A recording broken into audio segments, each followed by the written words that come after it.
വണക്കം. പൊളിമിക്സ് ആരംഭിക്കുകയാണ്. ഏവർക്കും സ്വാഗതം.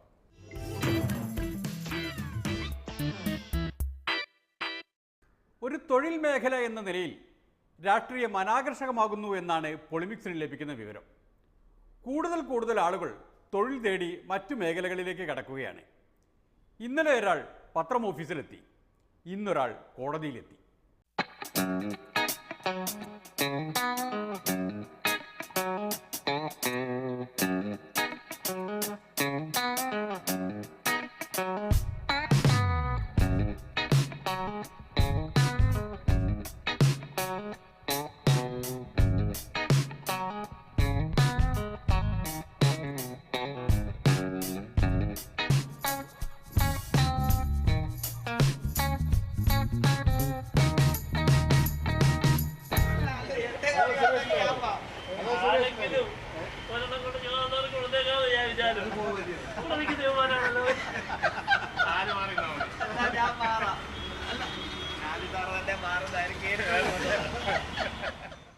പത്തനംതിട്ട ജില്ലാ കോടതിയിൽ പുതുതായി പ്രാക്ടീസ് ചെയ്യാനെത്തിയ വക്കീലാണിത്. അഡ്വക്കേറ്റ് ശിവദാസൻ നായർ. ജനങ്ങൾ ഞാനൊരു അഭിഭാഷകനായി കാണാൻ ആഗ്രഹിക്കുന്നു. അപ്പോൾ ആ ജനങ്ങളെ നിരാശപ്പെടുത്താൻ പാടില്ലല്ലോ, അതുകൊണ്ട് പ്രാക്ടീസ് ആരംഭിച്ചു. വീണ്ടും അഭിഭാഷകനെ തേച്ചു പിടിക്കാനുള്ള ജനവിധിയുടെ ഭാഗമായിരുന്നു. അങ്ങനൊന്നുമല്ല, എൻ്റെ പ്രൊഫഷനാണിത്, എനിക്ക് ഇഷ്ടപ്പെട്ട പ്രൊഫഷനാണ്. ഒരു പൊതുപ്രവർത്തനത്തിനിടയിൽ അതിൽ നിന്ന് മാറി നിൽക്കേണ്ട ഒരു സാഹചര്യം ഉണ്ടായി. വീണ്ടും ആ പ്രൊഫഷനിലേക്ക് തിരിച്ചു വരുന്നു. കുറച്ച് ഗ്യാപ്പ് ഉണ്ടായിരുന്നു, അത് കുറച്ച് ദിവസം കൊണ്ട് അതൊക്കെ മാറിക്കിട്ടും. എൻ്റെ പഴയ സഹപ്രവർത്തകരോടൊപ്പം പ്രാക്ടീസ് ചെയ്യാനാണ് ഞാൻ ആരംഭിച്ചിരിക്കുന്നത്. ആരാണ് ഈ വക്കീലെന്ന് ഓർമ്മയില്ലേ? ഇല്ലെങ്കിൽ ഇതാ ഈ ദൃശ്യമൊന്ന് ഓർത്തു നോക്കൂ, അപ്പോൾ ഓർമ്മ വരും ആരാണിതെന്ന്.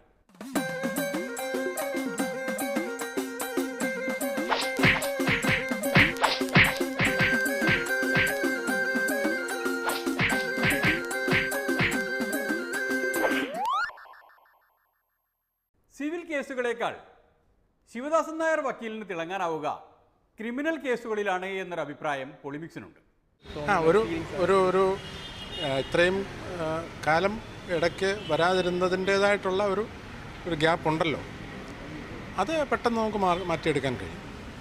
പിന്നെ ഒരു തുടക്കക്കാരനല്ലല്ലോ, അതുകൊണ്ട് കുഴപ്പമൊന്നുമില്ല. സജീവമായി തന്നെ അഭിഭാഷകനായി രാഷ്ട്രീയക്കാരനായിട്ട് തീർച്ചയായും ഉണ്ടാകും. കോർട്ടിട്ട് കോടതിയിൽ കയറി എന്ന് വെച്ച് ശിവദാസൻ നായർ രാഷ്ട്രീയം വിട്ടു എന്ന് മനസ്സിലാക്കരുത്. അവിടെയും തുടരുമെന്ന ഭീഷണി നിലവിലുണ്ട്. തീർച്ചയായും സജീവമായ പൊതുപ്രവർത്തനം ഉണ്ടാകും, രാഷ്ട്രീയ പ്രവർത്തനം ഉണ്ടാകും, അത് മാറ്റി നിർത്താൻ പറ്റില്ല. പക്ഷേ മുമ്പ് ഞാൻ അഭിഭാഷകൻ എന്നുള്ള നിലയിലും വളരെ സീരിയസ് ആയി പ്രാക്ടീസ് ചെയ്ത ഒരാളാണ്. ഇപ്പോഴും പ്രൊഫഷനിലേക്ക് വരുമ്പോൾ അതിനകത്ത് 100% ആത്മാർത്ഥതയോടുകൂടി ആ പ്രൊഫഷനെ ഞാൻ കാണും. ആ നിലയിൽ പ്രൊഫഷൻ മുന്നോട്ട് കൊണ്ടുപോകാനാണ് ആഗ്രഹിക്കുന്നത്. നിയമസഭയിൽ എതിരാളികളെ വരച്ച വരയിൽ നിർത്തുന്ന സ്വഭാവമായിരുന്നുവല്ലോ, കോടതിയിലും അങ്ങനെയൊക്കെ തന്നെ ആവുമോ ആവോ? നിയമസഭയിലല്ലെങ്കിലും എവിടെയും ശക്തനായ പോരാളി എന്നുള്ള ആ ഒരു ഇത് മാറ്റാൻ ഞാൻ ആഗ്രഹിക്കുന്നില്ല. അതിനകത്ത് പോരാട്ടത്തിലും ഒരു സിൻസിയറിറ്റി വേണം. ഞാൻ ആ സിൻസിയറിറ്റി വിടാൻ ഉദ്ദേശിക്കുന്നില്ല. അപ്പോൾ ഇനി ഇവിടെയൊക്കെ തന്നെ ഉണ്ടാവും അല്ലേ? ഉണ്ടാവും, എല്ലാ വേഷത്തിലും ഉണ്ടാവും. അങ്ങനെ തോറ്റു പുറത്തുപോയവർ പുതിയ തട്ടകം തേടി പോകുമ്പോൾ പൊളിമിക്സ് നിയമസഭയിലേക്കൊന്ന് കയറി നോക്കുകയാണ്. അങ്ങോട്ട് കയറുമ്പോൾ കേട്ടത് കേരള കോൺഗ്രസ് നേതാവ് CF തോമസിൻ്റെ ചോദ്യമാണ്. അദ്ദേഹം വൈദ്യുതി വകുപ്പ് മന്ത്രിയിൽ നിന്ന് ഒരു ഉത്തരം പുറത്തു കൊണ്ടുവരാനായി കഷ്ടപ്പെടുകയാണ്. സർ, ഈ പരിസ്ഥിതിക്ക് കുറഞ്ഞ ആഘാതം വരുത്തുന്ന കൂടുതൽ ജലവൈദ്യുത പദ്ധതികൾ ഏറ്റെടുക്കുന്ന കാര്യം ഗവൺമെൻറ് ഗൗരവമായി ആലോചിക്കുമെന്ന് നയപ്രഖ്യാപന പ്രസംഗത്തിൽ പറയുന്നു. പക്ഷേ ഇത് സംബന്ധിച്ച് തൽപര കക്ഷികളുമായിട്ട് ആലോചന നടത്തുമെന്നാണ് പറയുന്നത്. എന്താ അങ്ങ് ഉദ്ദേശിക്കുന്നത്? ഒരു സമയബന്ധിതമായി ഈ കാര്യം നയം ആവിഷ്കരിക്കുമോ?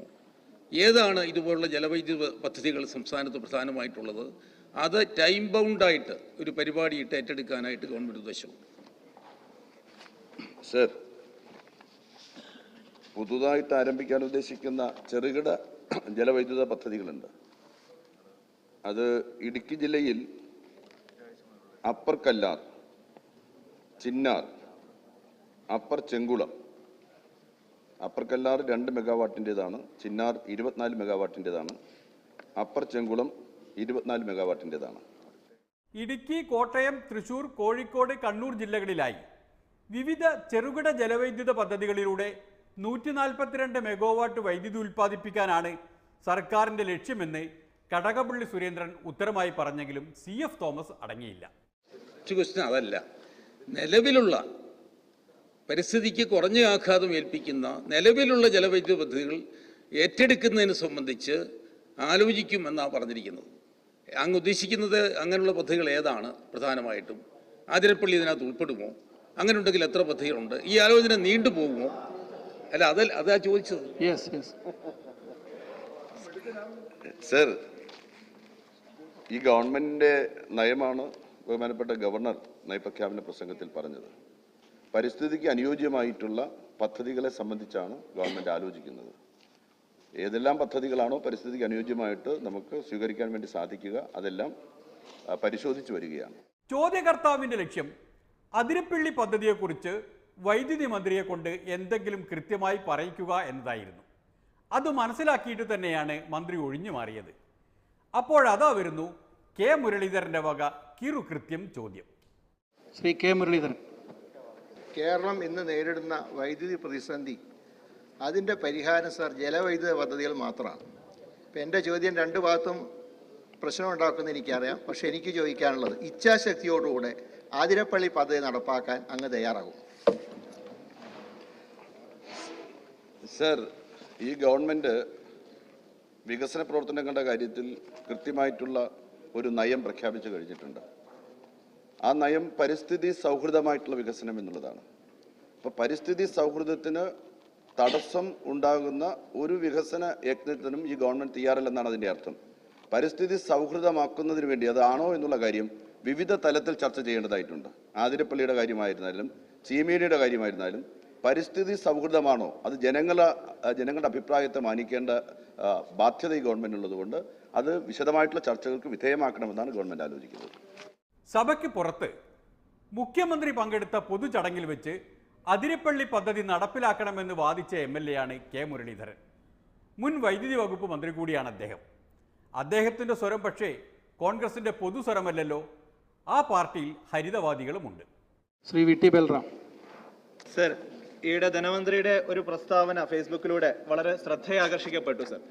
സർ, ഇവിടെ LED ബൾബുകൾ വ്യാപകമായി വിതരണം ചെയ്താൽ ഏതാണ്ട് 250 കോടി രൂപ കൊണ്ട് ഇന്ന് അതിരപ്പള്ളി പദ്ധതിയിൽ നിന്ന് ലക്ഷ്യമാക്കുന്ന വൈദ്യുതി ഉണ്ടാക്കാൻ സാധിക്കും.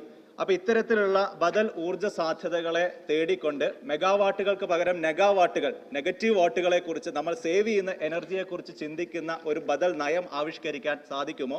അതിരപ്പള്ളി പദ്ധതി ഏതാണ്ട് 1500 കോടി രൂപ ചെലവ് ഇപ്പോൾ തന്നെ പ്രതീക്ഷിക്കുന്ന ആ പദ്ധതിക്ക് അപ്പുറത്ത്, ഇത്രമാത്രം ഒരു എൻവയോൺമെന്റൽ ഡിസാസ്റ്റർ ആകാൻ സാധ്യതയുള്ള പദ്ധതിക്ക് അപ്പുറത്ത് ഭാവനാ സമ്പന്നമായിട്ടുള്ള ബദൽ ഊർജ്ജ സാധ്യതകളെ തേടാൻ ഗവൺമെന്റ് തയ്യാറാകുമോ? അതിരപ്പള്ളി പദ്ധതി എന്നേക്കുമായി ഉപേക്ഷിക്കണം എന്നാണ് എൻ്റെ അഭിപ്രായം. ആ അഭിപ്രായം ഗവൺമെന്റിന് സ്വീകരിക്കാൻ സാധിക്കുമോ?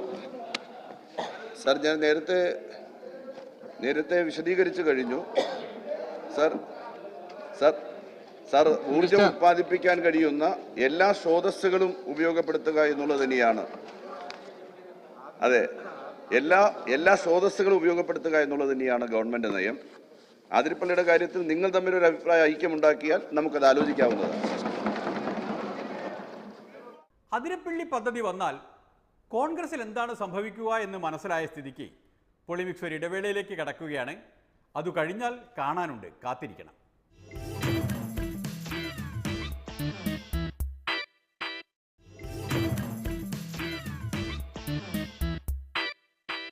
ഇതിനിടയിൽ ഒരു കല്യാണ നിശ്ചയം UDF-ലുണ്ടാക്കിയ അസ്വാരസ്യം കത്തിപ്പടരുകയാണ്.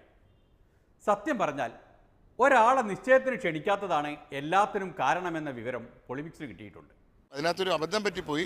അദ്ദേഹത്തെ പോയി വിളിച്ചില്ല എന്നൊരു തെറ്റ് എൻ്റെ ഭാഗത്ത് സംഭവിച്ചിട്ടുണ്ട്. അതിന് ഞാൻ ഖേദം പ്രകടിപ്പിക്കുകയാണ്. കേരളത്തിൽ VM സുധീരനെ മാത്രം വിളിക്കാൻ വിട്ടുപോയ ആ കല്യാണം ബിജു രമേശിൻ്റെ മകളുടെ കല്യാണമാണ്.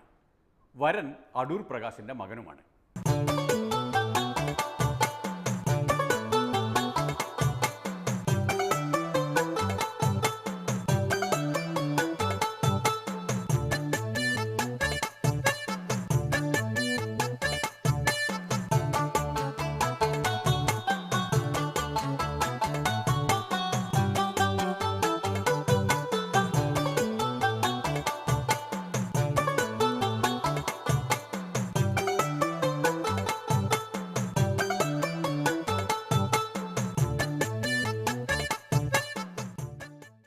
പ്രതിപക്ഷ നേതാവ് രമേശ് ചെന്നിത്തലയും നേതാവല്ലാതെ പ്രതിപക്ഷത്തെ നയിക്കുന്ന ഉമ്മൻചാണ്ടിയും കല്യാണ നിശ്ചയത്തിന് പോയിരുന്നു.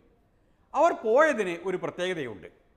അതിഥികളെല്ലാം ഒതുങ്ങിയ ശേഷം ചാനൽ ക്യാമറകൾ പിന്മാറിയ ശേഷമാണ് അവർ കടന്നു ചെന്നത്.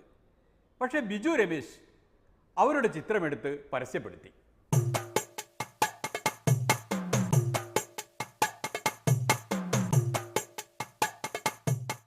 അതുകൊണ്ട് ബിജു രമേശ് എന്താണ് ഉദ്ദേശിച്ചത് എന്ന് ഇതേവരെ പൊളിമിക്സിന് പിടികിട്ടിയിട്ടില്ല.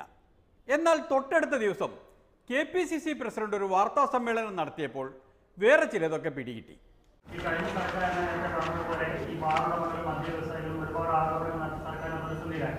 കഴിഞ്ഞ സർക്കാരിന് അത്രയേറെ പ്രതിസന്ധിയായിട്ട് പ്രസ്താവന നടത്തിയ ബിജു രമേശിന്റെ മകളുടെ വിവാഹ നിശ്ചയത്തിന് ആ സർക്കാരിന് നേതൃത്വം കൊടുത്ത മുഖ്യമന്ത്രിയും ആഭ്യന്തരമന്ത്രിയും പങ്കെടുത്ത സാഹചര്യം അതിനെങ്ങനെയാണ് പാർട്ടി താങ്കൾ എങ്ങനെയാണ് കാണുന്നത്? അതെ, അതാ പറഞ്ഞേ. മദ്യമുതലാളിമാരുമായിട്ട് ബന്ധമുണ്ടാകില്ല, അവരുമായി യാതൊരു ബന്ധമില്ലെന്ന് പറഞ്ഞ ആളുകൾ തന്നെ ആ ചടങ്ങിലേക്ക് പോകും. അപ്പൊ അതിനെങ്ങനെയാണ് പാർട്ടി നോക്കിക്കാണുന്നത്? അല്ല, പാർട്ടി നോക്കിക്കാണുന്നത് ഇപ്പോ വിവാഹങ്ങളെ സംബന്ധിച്ച് ആ തരത്തിലുള്ള വിവാഹ കർമ്മങ്ങളിൽ ഒഴിവാക്കേണ്ടതായിരുന്നു എന്നാണ് പാർട്ടിയുടെ അഭിപ്രായം. വേറൊന്നും കൊണ്ടല്ല, ഒരു സർക്കാരിനെ അപമാനിക്കുകയും ആക്ഷേപിക്കുകയും ചെയ്തതിന് മുൻകൈയെടുത്ത ഒരു സംഗതി, അതൊക്കെ നമ്മൾ ചില ഔചിത്യ മര്യാദകളൊക്കെ എല്ലാ ഭാഗത്തു നിന്നും ഉണ്ടാകേണ്ടത് ആവശ്യമാണ്. വിവാഹം എന്ന് പറയുമ്പോൾ ഒരു സ്വകാര്യമായ കാര്യങ്ങളാണ്. അതുമല്ല, ഞാൻ ഗവൺമെൻറ്റിൻ്റെ അഴിമതിക്കെതിരെ പറഞ്ഞിട്ടുണ്ടെങ്കിൽ അതേ മന്ത്രിമാരുടെ അഴിമതിയെക്കുറിച്ച് ശ്രീ സുധീരനും പറഞ്ഞിട്ടുണ്ട്. നമുക്ക് വിവാഹം സ്വകാര്യ സംഗതിയാണ്, വിവാഹ നിശ്ചയം സ്വകാര്യ കാര്യമാണ്, അതൊക്കെ ശരിയാണ്. പക്ഷേ സ്വകാര്യ കാര്യമാണെങ്കിലും ചില കാര്യങ്ങളിലെങ്കിലും ചില രീതി ഉണ്ടാകേണ്ടത് ആവശ്യമാണ്. കാരണം തെറ്റായൊരു സന്ദേശമായിരിക്കും അത് നൽകുന്നത്. അങ്ങനെയാണെങ്കിൽ എൻ്റെ ഇത് അദ്ദേഹമല്ലേ ആദ്യം സംഘടനയിൽ നിന്ന് മാറി നിൽക്കേണ്ടത്. കോൺഗ്രസ്സിൽ എൻ്റെ മന്ത്രിമാരുടെ ഇലക്ഷൻ സമയത്ത് കെ ബാബുവിനെതിരെയുള്ള മന്ത്രിമാരുടെ അഴിമതിയെക്കുറിച്ച് പറഞ്ഞത് സുധീരൻ തന്നെയാണ്, പ്രസിഡന്റ് തന്നെയാണ് പറഞ്ഞത്. KPCC പ്രസിഡന്റിന്റെ നിലപാടിന് UDF-ൽ നിന്ന് പിന്തുണ കിട്ടി.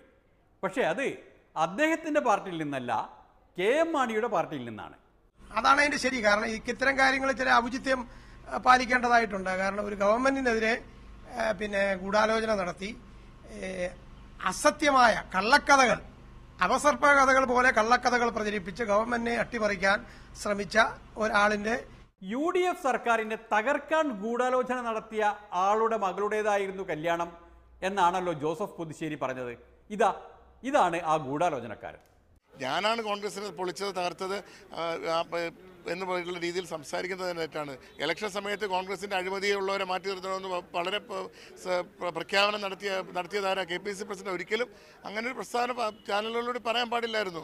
അപ്പോൾ അഴിമതിയായിട്ടുള്ള ആൾക്കാരാണ് ഇതിനകത്തുള്ളതെന്ന് ജനങ്ങളിലേക്ക് ഒന്നുകൂടി തുറന്നു കാട്ടി കൊടുക്കുന്ന അദ്ദേഹം, എന്നിട്ട് അതിൻ്റെ അപരാധം എൻ്റെ ഇത് പറഞ്ഞുകൊണ്ട് എൻ്റെ കുഞ്ഞുങ്ങളെ വിവാഹ സംബന്ധമായ വിഷയങ്ങളിൽ അതിനെ ഒരു വലിച്ചിഴയ്ക്കുക എന്ന് പറയുന്നത് തികച്ചും വേദനാജനകമാണ്. വിവാഹം സ്വകാര്യ ചടങ്ങാണ്, അല്ലെ വിവാഹ നിശ്ചയം സ്വകാര്യ ചടങ്ങാണ് എന്നൊക്കെ പറഞ്ഞ് അതിനെ ലഘൂകരിക്കാനോ മഹത്വവൽക്കരിക്കാനോ ഒക്കെ ശ്രമിക്കാം. പക്ഷേ യാഥാർത്ഥ്യം അതല്ല. ഇത്തരം കാര്യങ്ങളിൽ ചില അകലം പാലിക്കാൻ, ചില അതിർത്തി പാലിക്കാൻ ഉത്തരവാദിത്തപ്പെട്ടവർ ബാധ്യസ്ഥരാണ്. പാർട്ടിയിലുള്ളവർ അങ്ങനെ പലതും പറയുമെങ്കിലും മാണി സാർ മാന്യനാണ് കേട്ടോ, മാന്യൻ. മാണി സാറേ ഒരു മിനിറ്റ്.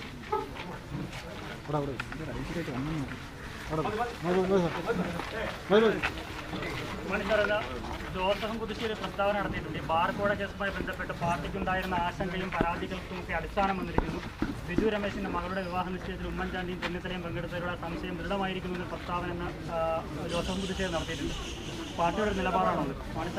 അതിനെപ്പറ്റി ഞാൻ ഇപ്പോൾ ഒന്നും പ്രതികരിക്കുന്നില്ല. എല്ലാം ജനങ്ങൾക്കറിയാം, ജനങ്ങൾ വിലയിരുത്തിയിട്ടുണ്ട്. എനിക്കൊന്നും പറയാനില്ല. അല്ല മനസ്സിലായി, ശരിയായൊരു നിലപാടാണ്. കാരണം ബാറുടമകൾക്കെതിരെ മാണി സാർ അങ്ങനെ അതുവഴി പോയി. അതായിരിക്കുന്നു MM ഹസൻ, VM സുധീരൻ്റെ വൈസ് പ്രസിഡന്റ്. ഇനി അദ്ദേഹത്തോട് തന്നെ ചോദിച്ചു നോക്കാം, സുധീരൻജി അങ്ങനെ പറഞ്ഞത് ശരിയല്ലേ ഹസൻജി? അത് അദ്ദേഹത്തോട് ചോദിക്കണം. പാടില്ല എന്നാണ് ഞങ്ങളോടല്ല പറഞ്ഞിരിക്കുന്നത്. അദ്ദേഹം പറഞ്ഞത് ശരിയോ തെറ്റോ എന്നുള്ളത് അദ്ദേഹമല്ലേ പറയുന്നത്.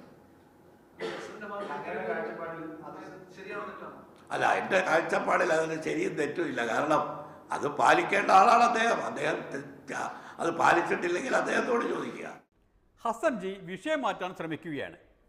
സുധീരൻ മറ്റു നേതാക്കൾക്കെതിരെ പരസ്യ പ്രസ്താവന നടത്തിയതാണ് അദ്ദേഹം പ്രശ്നവൽക്കരിക്കാൻ ശ്രമിക്കുന്നത്. എന്നാൽ ആ കല്യാണത്തിന് ഇവർ പോയതാണല്ലോ പ്രശ്നം. അത് അദ്ദേഹത്തോട് ചോദിക്കണം. കാരണം നമുക്ക് ഇതെല്ലാം അദ്ദേഹം പറയുന്ന അഭിപ്രായത്തിന് അദ്ദേഹമല്ലേ മറുപടി പറയേണ്ടത്. ഞാനതിനെക്കുറിച്ച് ഒന്നും പറഞ്ഞിട്ടില്ല. അല്ല, ഞാൻ പോയിട്ടുമില്ല, അതേക്കുറിച്ച് പ്രതികരിച്ചിട്ടുമില്ല. അതുകൊണ്ട് ഇനി അദ്ദേഹം പറഞ്ഞതിനെക്കുറിച്ച് എനിക്ക് അഭിപ്രായം പറയാൻ ബുദ്ധിമുട്ടാണ്.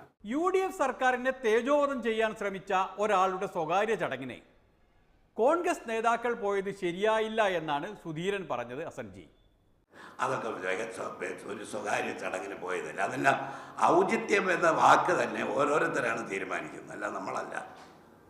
വ്യക്തിഗതമായി തീരുമാനിക്കേണ്ട കാര്യമാണ്. പോയവരും പറഞ്ഞവരും ഒക്കെയാണ് ഔചിത്യത്തിൻ്റെ കാര്യം പറയേണ്ടത്, ഞാനല്ല. പോട്ടെ, അവർ പോയത് ശരിയായി എന്ന അഭിപ്രായമുണ്ടോ? എനിക്കങ്ങനെ രണ്ടും ശരിയായില്ല എന്നും അഭിപ്രായമില്ല, തെറ്റായി എന്നും അഭിപ്രായമില്ല. ഞാനത് നിങ്ങളെ പോലെ വായിച്ചു. ഈ ചോദ്യം ഞാൻ അദ്ദേഹത്തെ കണ്ടാൽ ചോദിക്കും, തീർച്ചയായിട്ടും. നിങ്ങൾ ചോദിക്കുന്ന ചോദ്യം ഞാൻ അദ്ദേഹത്തോട് ചോദിക്കുമെന്നേ ഉള്ളൂ. അപ്പോൾ ഹസൻജി പോകാതിരുന്നത് എന്തുകൊണ്ടാണ്? അതെല്ലാം വ്യക്തിപരമാണ്. ആ കല്യാണത്തിന് പാർട്ടി തീരുമാനമൊന്നുമില്ലല്ലോ കല്യാണത്തിൽ പങ്കെടുക്കാൻ. കല്യാണ നിശ്ചയത്തിൽ ഓരോരുത്തരുടെയും സ്വാതന്ത്ര്യമാണ്. അവരുടെ ഔചിത്യം അനുസരിച്ച് അവർക്ക് തീരുമാനിക്കാം. ഞാൻ പോയില്ലാതേ ഉള്ളൂ. ഞാൻ പോയില്ല എന്നുള്ളതല്ലാതെ എനിക്ക് പോകാൻ തോന്നിയില്ല, പോയില്ല, അത്രയേ ഉള്ളൂ. പാവം വധുവിൻ്റെ അച്ഛൻ, ദുഃഖിക്കുന്ന കോടീശ്വരൻ, രാഷ്ട്രീയത്തിൽ അല്പം താല്പര്യം കാണിച്ചു പോയി എന്നത് മാത്രമാണ് അദ്ദേഹം ചെയ്ത കുറ്റം. പിന്നെ ഇതിപ്പോൾ ഒരു കുട്ടി, ഇതൊന്നും ഞാൻ പറഞ്ഞോട് എന്നോട് വ്യക്തിപരത എന്തെങ്കിലും ഉണ്ടെങ്കിൽ അത് എന്നോട് തീർക്കുന്നതിന് പകരം എൻ്റെ കുടുംബാംഗങ്ങളോടും എൻ്റെ കുട്ടികളോടും അവരുടെ ഒരു മംഗളകർമ്മത്തിൽ പങ്കെടുക്കുന്നത് കുറ്റകരമാണ് എന്നാണ് പറയുന്നതെങ്കിൽ അതൊരു സംഘടനാ പ്രവർത്തനത്തിനോ നേതൃത്വത്തിലിരുന്നോ പറയുന്നത് ഒരു ശരിയായൊരു കീഴ്വഴക്കം ആയിട്ട് എനിക്ക് തോന്നുന്നില്ല. പറഞ്ഞു വന്നാൽ ബിജു രമേശ് മകളുടെ കല്യാണത്തിന് VM സുധീരനെ ക്ഷണിക്കാതിരുന്നത് വെറുതെ അല്ല കേട്ടോ. സുധീരൻ്റെ സ്വഭാവം ശരിക്കും അറിയുന്ന ആളാണിത്.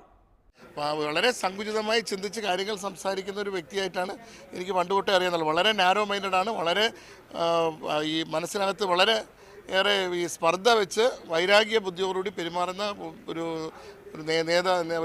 രാഷ്ട്രീയ പ്രവർത്തനമാണ്. ചെറിയ കാര്യം മനസ്സിലുണ്ടെങ്കിൽ അത് മനസ്സിൽ വെച്ചുകൊണ്ട് അവരെ ഉപദ്രവിക്കുക, പല രീതിയിൽ ഇത് ചെയ്യുന്നത്. അതിപ്പോൾ രാഷ്ട്രീയത്തിനകത്തുള്ളവർക്ക് തന്നെ അദ്ദേഹത്തിൻ്റെ ഒരു എന്താണ് അതിൻ്റെ ലക്ഷ്യമെന്ന് മനസ്സിലാവുന്നുണ്ട്. ഞാനതിനകത്ത് നമ്മൾ കൂടുതൽ അതിനകത്ത് അവരുടെ രാഷ്ട്രീയ കാര്യങ്ങളെക്കുറിച്ച് പറയേണ്ട കാര്യമില്ല. പറയേണ്ട കാര്യമില്ലാത്തത് പറയാനോ കേൾക്കാനോ പൊളിമിക്സ് നിൽക്കുന്നില്ല. ഒരു ഇടവേളയിലേക്ക് കടക്കുകയാണ്. അത് കഴിഞ്ഞു വന്നാൽ ഒരു പ്രസംഗമുണ്ട്. ഒന്നല്ല, ഒരു 1.5 പ്രസംഗം.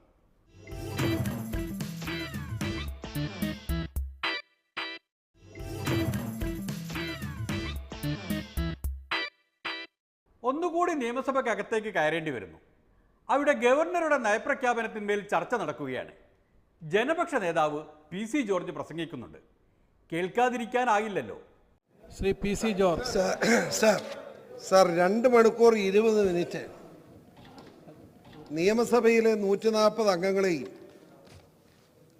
ഉറങ്ങാതെ ചിരിപ്പിച്ച് നർമ്മബോധത്തോടുകൂടി സഖാവ് പിണറായിക്ക് വേണ്ടി നടത്തിയ ആ നയപ്രഖ്യാപന പ്രസംഗത്തെ സന്തോഷത്തോടുകൂടി കാണാൻ കഴിയുള്ളൂ സാർ. കാരണം ഇത്രയും 2 മണിക്കൂർ ഇരുന്നിട്ട് ഒരാൾ പോലും ഉറങ്ങിയില്ല. അത് അദ്ദേഹത്തിൻ്റെ ഒരു കഴിവാണ്. ഇതിനാണ് നിന്ദാസ്തുതി എന്ന് പറയുന്നത്. ഗവർണറുടെ അന്നത്തെ പ്രസംഗത്തെയാണ് PC ജോർജ് സ്തുതിക്കുന്നത്. ഓർമ്മയുണ്ടോ ആ പ്രസംഗം നടന്നപ്പോൾ എന്താണ് സഭയിലെ അവസ്ഥയെന്ന്? ഇല്ലെങ്കിൽ ഒന്ന് ഓർത്തു നോക്കൂ.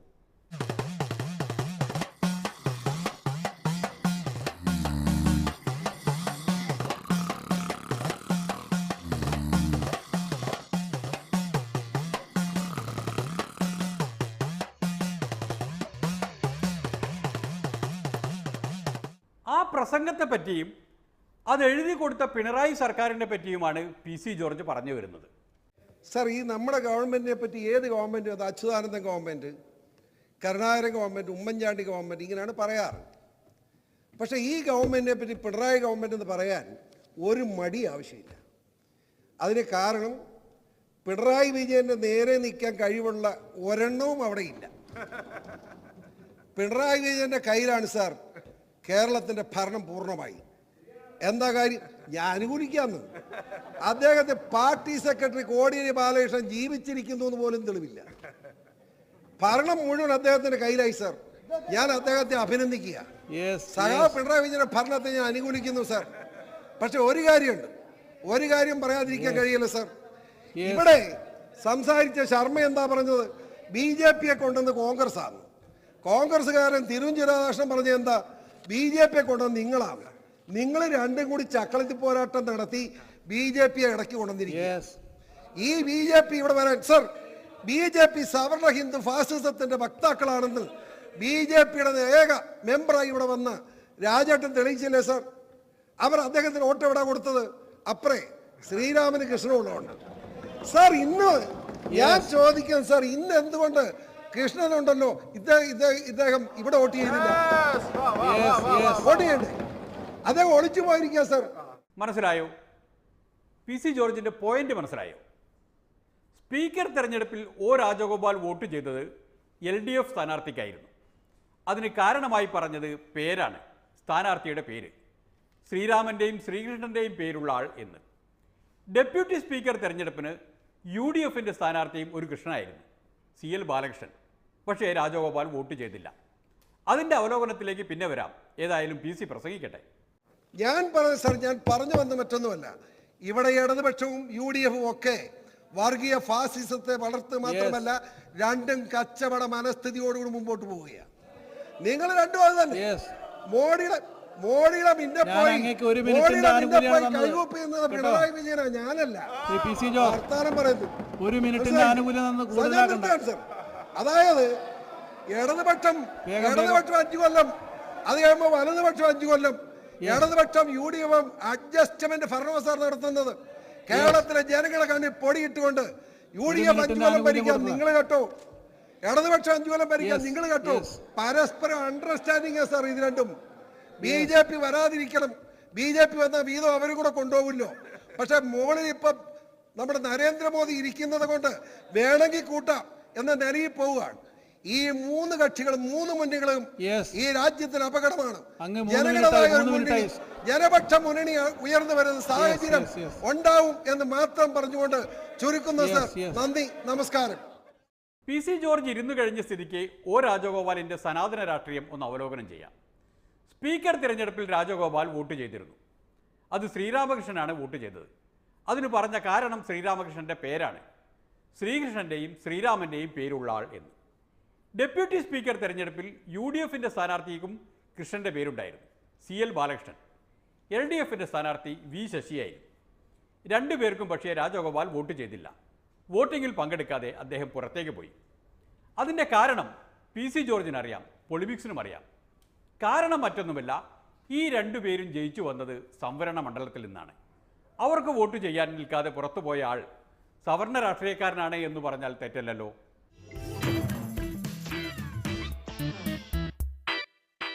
കേരള നിയമസഭയിലും സംവരണക്കാരും സവർണരും വേർതിരിഞ്ഞു കഴിഞ്ഞ സ്ഥിതിക്ക് പൊളിമിക്സ് ഇനി ഇവിടെ നിൽക്കുന്നില്ല. ഇന്നത്തേക്ക് ഇത് അവസാനിപ്പിക്കുകയാണ്. ഇനി കാണും വരെ നന്ദി, നമസ്കാരം.